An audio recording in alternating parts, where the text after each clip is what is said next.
je voulais vous raconter l'histoire de Gorée en français. Ici à Gorée, ce sont les Portugais qui sont venus ici en premier, en 1444. Puis après les Portugais, ce sont les Hollandais. Après les Hollandais, les Français. Après les Français, les Anglais. Après les Anglais, les Français encore.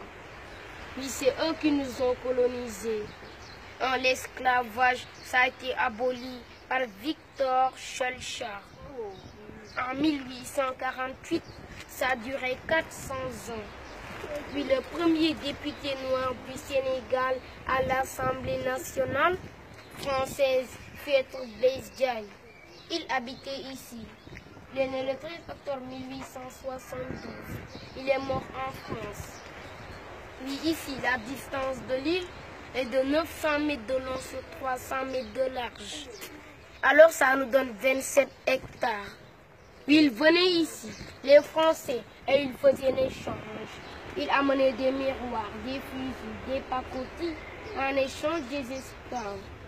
C'était le commerce triangulaire des Afrique, Amérique, Europe.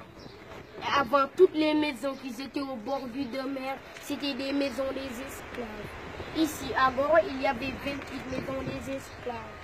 On a gardé la dernière maison des esclaves.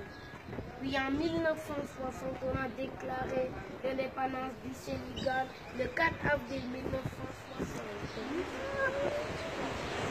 Et voyez qu'ici, à Gorée, on a des couleurs différentes. Rouge portugais, jaune hollandais et blanc français. Et voyez la statue près de la maison des esclaves. On ne la voit pas ici, mais c'est de l'autre côté. Ça, c'est la statue de la libération de l'esclavage pour nos frères guadeloupéens. C'est les frères guadeloupéens qui nous ont fait ça le 31 juillet 2002.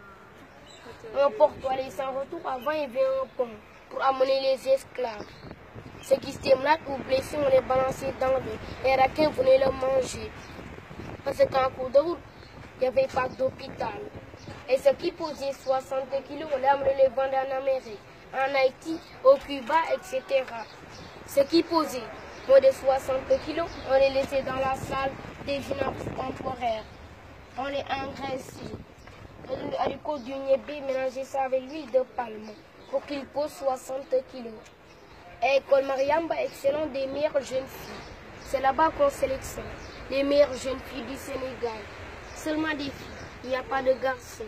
Et Mariamba, c'est elle qui a écrit une fille l'anglais dans un livre. Et merci les amis, c'est tout ce que je savais. Bravo. Ce qu'il est en train de faire, c'est devenu une habitude chez lui. Mais le malheur est qu'il n'apprend pas à l'école. Le seul problème, c'est ça. Étant natif de l'île de Gorée, il a une chance d'apprendre beaucoup de choses sur l'île de Gorée et de devenir un guide et même d'en partager avec d'autres gens. Mais si on ne fait pas des études après, c'est raté. Parce qu'il n'atteindra pas un niveau pour aller à l'université et approfondir ses recherches. Il va être limite, il va rester dans l'île de Gorée à raconter cette histoire qu'il a mémorisée.